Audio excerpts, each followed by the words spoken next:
Имало едно малко птиче, което работело усърдно всеки ден. То събирало клонки и сламки, за да построи своето гнездо. Но наблизо живеел жесток човек. Ден след ден той разрушавал гнездото му. Това продължило месеци.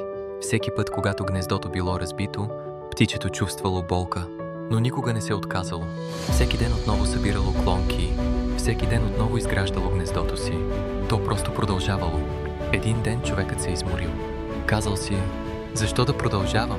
То така или иначе никога няма да спре. И оставил гнездото на мира. Само след няколко дни птичето снесло яйцата си в топлото и уютно гнездо.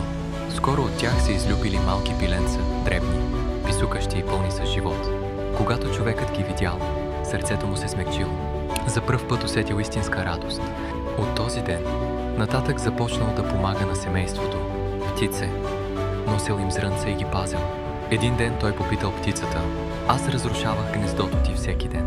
Защо не се отказа? Птичето се усмихнало и казало: братко, ти вършеше своята работа. Аз върших моята. После добавила: никога не се отказвай, ако спреш да се трудиш. Заради провали и трудности няма да бъдеш готов. Когато късметът най-сетне застане на твоя страна, успехът идва при онези, които продължават. Игнорирай онези, които те мразят. Продължавай да работиш. Когато някой по-силен се опита да те пречупи, не губи сили в битка.